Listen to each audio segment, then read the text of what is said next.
Well, I'll probably wish that I had done a little more preparation for this, but what I'm going to do is I'm going to show you how I rebush um, a striker finger. A couple of things you need to know. Uh, Here's a formula: C equals pi d.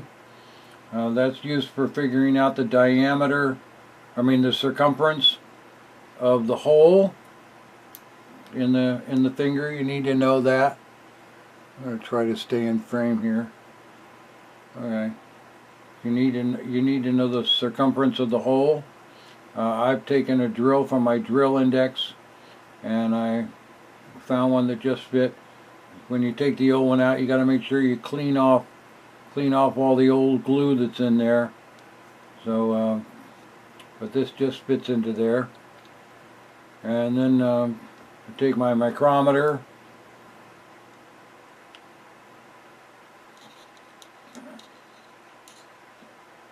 And I measure this, and it's 0.1805, so we're going to go with just 0.18. So we'll put that. The diameter is 0.18. I don't know if I can get I can't write backwards. So 0.18. Okay, and we've got pi down here, which is 3.1416, and you multiply those two numbers together, and I'm going to just use my handy dandy calculator here.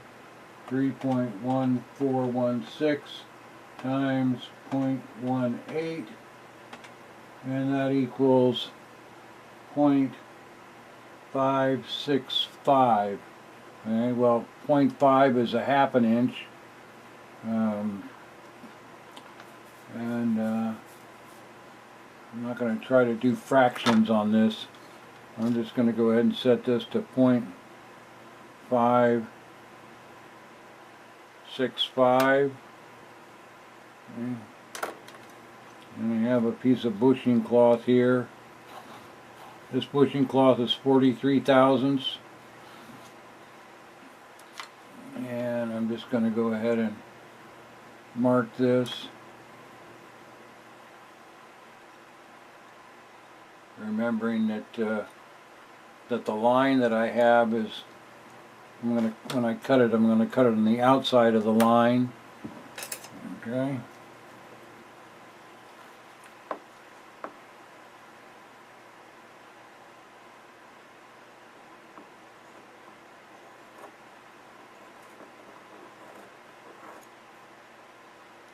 And this is bigger than what I really need, but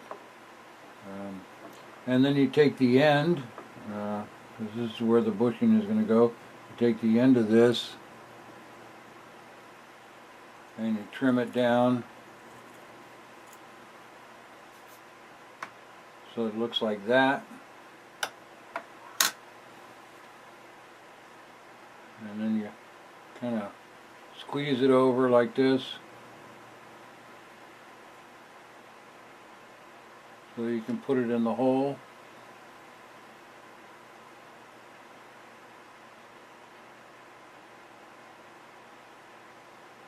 Okay. And then you pull it on through. Now what's important to note here, you notice how I'm pulling this so it's nice and straight across here. You don't want it crooked. You don't want this to be crooked here. It's got to be nice and straight. You just got to keep pulling on it until it gets straight. What's important to note here is where the opening is. I've checked many of these and found out that when they manufactured these, they always put the seam, if you want to call it that, they always put the seam right here. That's where they always put the seam, right there. And of course that makes sense because the rod that goes into here is going to be pushing this going to be pushing this up and down and up and down and up and down. I mean, I guess you have a little bit of latitude. You could probably put it over here. But on all of the ones that I've checked, they seem to always point right here is where they put the seam.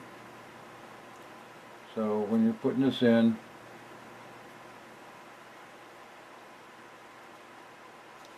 you want to make sure that as you're pulling it through, that you pull it through so that the seam is right there at that point. You might have a tendency to kind of walk around on you sometimes. So you got to make sure that you're pulling this so that it's flat.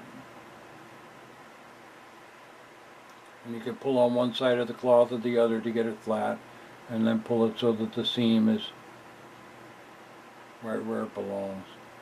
Now sometimes, like what had just happened here, is that the cloth is starting to, let's see if I can zoom in a little. I might not be able to zoom in too far because it gets out of focus.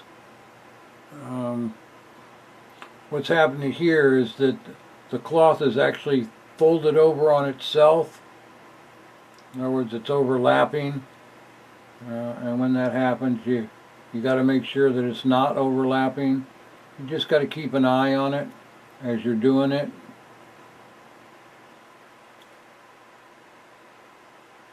And sometimes, if it just refuses, if it refuses not to overlap, I mean, if you get a situation where it just absolutely refuses, no matter how careful you are when you put it in and when you pull it through, that it just continually overlaps on you.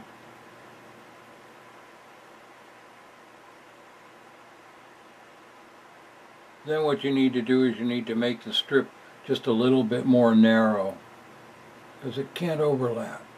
It has to stay, the two edges have to butt up against each other.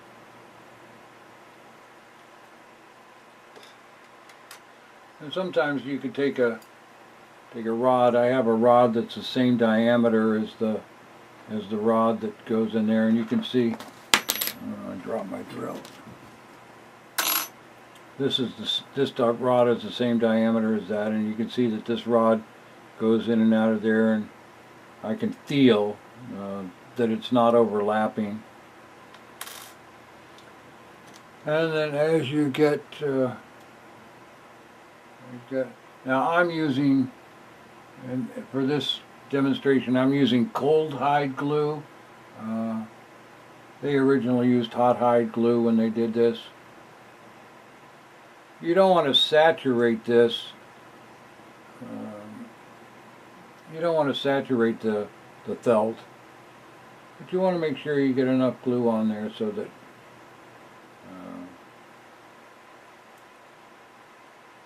it's going to seal real good. I do not put the glue right on the seam, because I don't want the glue. I don't want there to be like a glue bead right where the seam is, because it might have a tendency to tick. So I only put it on the outside edges. I'm sure that to a certain degree it'll pull in, because you'll see that as you pull this in, the glue is going to bead up.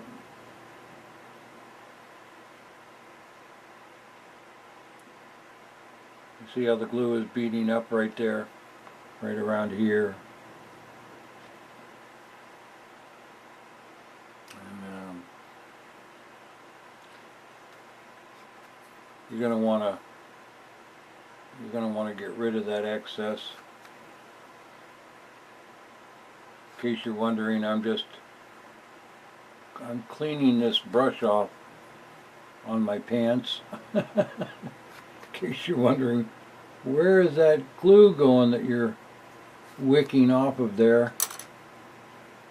And I pull it so that it's right flush.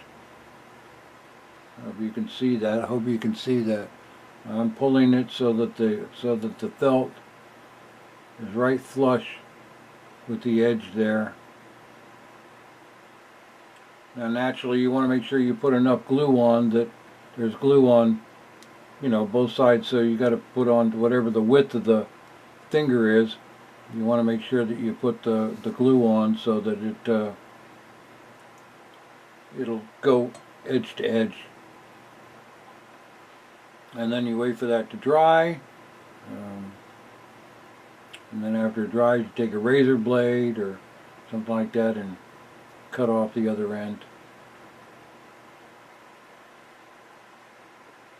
And you end up with something that looks like this.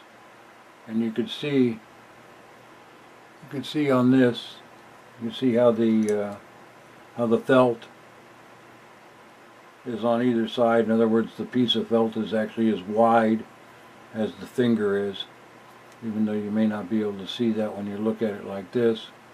You can see it when you look at it like this. You can see the felt here and here. And that's how you rebush the finger.